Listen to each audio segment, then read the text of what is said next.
വീണ്ടും ഫ്ലേമിംഗ് തിങ്സിലേക്ക് എല്ലാ കൂട്ടുകാർക്കും സ്വാഗതം. ഇന്ത്യൻ 2 സിനിമ കണ്ടിട്ട് അതിൻ്റെ ഒരു റിവ്യൂ വീഡിയോ ഞാൻ ചെയ്തിട്ടുണ്ടായിരുന്നു. അതിൻ്റെ തമ്പനെയിൽ ഈ വീഡിയോയുടെ അവസാനം സ്ക്രീനിൽ കൊടുക്കാം. അതുപോലെ ഇപ്പോൾ നിങ്ങളിവിടെ കാണുന്ന ഐ ബട്ടണിലും അതിൻ്റെ ലിങ്ക് ഉണ്ട്. അപ്പോൾ അതിലൊന്ന് പ്രസ് ചെയ്താൽ ആ വീഡിയോ നിങ്ങൾക്ക് ഓപ്പൺ ചെയ്യാവുന്നതാണ്. ഇപ്പോൾ സോഷ്യൽ മീഡിയകളിൽ ഇന്ത്യൻ 2 സിനിമ നല്ല സിനിമയാണെന്നുള്ള അഭിപ്രായവും വരുന്നുണ്ട്. അതുപോലെ അതിന് കുറേ വിമർശനങ്ങളും വരുന്നുണ്ട്. അതിനെക്കുറിച്ചാണ് ഞാൻ ഈ വീഡിയോയിലൂടെ പറയാൻ പോകുന്നത്. ഈ സിനിമയിലെ പ്രധാന ക്യാരക്ടറായ സേനാപതി, നമുക്ക് ഇന്ത്യൻ 1 അറിയാം, സേനാപതി ാണ് ഇതിലെ പ്രധാന ക്യാരക്ടർ. അപ്പോൾ അദ്ദേഹം ഈ സിനിമയിൽ വരുന്ന സമയം മുതൽ കുറച്ച് വ്യക്തികളെ അദ്ദേഹം കൊല്ലുന്നുണ്ട്. അപ്പോൾ അദ്ദേഹം കൊല്ലുമ്പോൾ ആ ഒരു മർമ്മവിദ്യ ഉപയോഗിച്ചുകൊണ്ടാണ് അദ്ദേഹം അവരെ കൊല്ലുന്നത്. പക്ഷേ ആ മർമ്മവിദ്യ ഉപയോഗിക്കുന്ന സമയത്ത് ചിലരൊക്കെ ആണ് പെണ്ണിൻ്റെ സ്വഭാവം കാണിക്കുന്നു, അതുപോലെ കുതിരയെ പോലെ ചാടി പോകുന്നു. അങ്ങനെയൊക്കെ കാണുമ്പോൾ ഈ മർമ്മവിദ്യയിലൂടെ അങ്ങനെയൊക്കെ സംഭവിക്കുമോ എന്നൊരു ചിന്ത നമുക്ക് എന്തായാലും സ്വാഭാവികമായിട്ടും വരുമല്ലോ. അതൊരു കാരണമാണ്. പിന്നെ മറ്റൊന്ന്, ഇദ്ദേഹം ആ വ്യക്തികളെ കൊല്ലുന്ന സമയത്ത് ആ വ്യക്തികളുടെ ഗുണ്ടകളുടെ ഒപ്പം കുറച്ചുകൂടി ഫൈറ്റ് സീൻ ആകാമായിരുന്നു എന്ന് തോന്നിപ്പോയി. അങ്ങനെ അവിടെയൊക്കെ കുറച്ചുകൂടി ഫൈറ്റ് സീൻ ഉൾപ്പെടുത്തിയിരുന്നെങ്കിൽ അതൊരു കുറവായിട്ട് നമുക്ക് തോന്നാത്ത പോലെ പോകുമായിരുന്നു എന്ന് എനിക്ക് സിനിമ കാണുമ്പോൾ ഒന്ന് തോന്നാതിരുന്നിട്ടില്ല. പക്ഷേ ഈ സിനിമയുടെ ഡയറക്ടറും അതുപോലെ ഈ സിനിമയുടെ സ്റ്റോറി സ്ക്രീൻ പ്ലേ ഒക്കെ തയ്യാറാക്കിയ ശങ്കർ സാറ് ഈ സിനിമയുടെ കഥയെക്കുറിച്ച് അദ്ദേഹം കഥ എഴുതുമ്പോൾ എന്താണ് സംഭവിച്ചതെന്ന് ഒരു ഇൻ്റർവ്യൂവിൽ പറഞ്ഞിട്ടുണ്ടായിരുന്നു. അപ്പോൾ അദ്ദേഹം പറയുന്നത് ഇന്ത്യൻ 2 മാത്രമേ എടുക്കാൻ അദ്ദേഹം ആദ്യം തീരുമാനിച്ചിരുന്നുള്ളൂ എന്നാണ്. പക്ഷേ കഥ എഴുതി വന്നപ്പോൾ അതിന് വളരെയധികം ലെങ്തായി പോയി.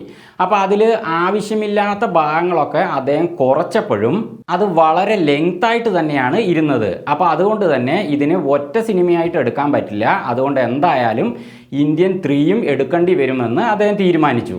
അപ്പോൾ അതുകൊണ്ട് തന്നെ ഇന്ത്യൻ 2വിൽ നമ്മൾ കാണുന്ന കാര്യങ്ങളൊക്കെ ഇന്ത്യൻ 3യിലെ പൂർണ്ണത എത്തുകയുള്ളൂ. ഈ സിനിമയിൽ ഒരു നിരപരാധിയായ സ്ത്രീ മരിക്കുന്നുണ്ട്. അപ്പോൾ ആ സ്ത്രീ മരണപ്പെടുന്നതിന് സേനാപതിയും ഒരു കാരണമാകുന്നുണ്ട്.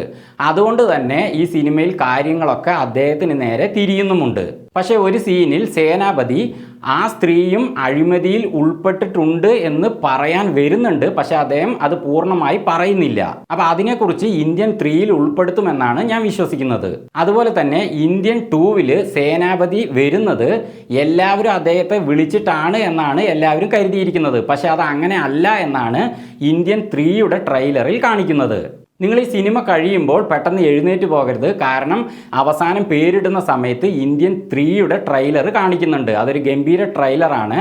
അതിൽ കുറച്ച് കാര്യങ്ങൾ സൂചന തരുന്നുണ്ട്. അപ്പോൾ അത് നോക്കുമ്പോൾ തന്നെ നമുക്ക് മനസ്സിലാവും ഇന്ത്യൻ 2 ഒരു പൂർണ്ണതയല്ല. ഇന്ത്യൻ 3 കൂടി കാണുമ്പോഴേ അത് നമുക്ക് പൂർണ്ണമായിട്ട് മനസ്സിലാവുകയുള്ളൂ. യഥാർത്ഥത്തിൽ സേനാപതി ഇന്ത്യൻ 2വിൽ വരുന്നത് ഒരു വളരെ വലിയൊരു പ്ലാനോട് കൂടിയാണെന്ന് ഇന്ത്യൻ 3യുടെ ട്രെയിലർ കാണിക്കുന്നു. അതുപോലെ ഇന്ത്യൻ 2വിൽ അദ്ദേഹം വന്നതിന് ശേഷം ചെയ്യുന്ന പ്രശ്നങ്ങളൊക്കെ നേരത്തെ തന്നെ അദ്ദേഹം മനസ്സിലാക്കിയിട്ട് ഒരു പ്ലാനോട് കൂടി തന്നെയാണ് താനത് ചെയ്യുന്നത് എന്ന് ഇന്ത്യൻ 3യുടെ ട്രെയിലറിൽ സൂചിപ്പിക്കുന്നുണ്ട്. അപ്പോൾ ചുരുക്കി പറഞ്ഞാൽ ഇന്ത്യൻ 2 ഒരു പൂർണ്ണതയല്ല. ഇന്ത്യൻ 3 കൂടി കാണുമ്പോഴേ അത് നമുക്ക് പൂർണ്ണമായും മനസ്സിലാക്കാൻ സാധിക്കുകയുള്ളൂ. പിന്നെ ഇന്ത്യൻ 2വിലുള്ള കാര്യങ്ങളൊക്കെ ഞാൻ ആദ്യം ചെയ്ത റിവ്യൂ വീഡിയോയിൽ പറഞ്ഞിട്ടുണ്ട്. അതുകൊണ്ട് ഈ വീഡിയോയിൽ അത് ആവർത്തിക്കുന്നില്ല.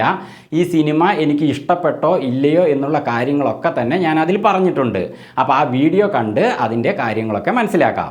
അപ്പോൾ എന്തായാലും നിങ്ങളെപ്പോലെ ഇന്ത്യൻ 3 ഒരു ഗംഭീര സിനിമയാകട്ടെ എന്നും അതുപോലെ ഇന്ത്യൻ 2വിലെ കാര്യങ്ങളൊക്കെ ഇന്ത്യൻ 3യിൽ വെളിപ്പെടട്ടെ എന്നും പ്രതീക്ഷിച്ച് കാത്തിരിക്കുന്നു. വീണ്ടും മറ്റൊരു സിനിമയുടെ വിശേഷങ്ങളുമായി നമുക്ക് കണ്ടുമുട്ടാം. അതുവരെ ഫ്ലേമിംഗ് തിങ്സിൽ നിന്ന് ബൈ.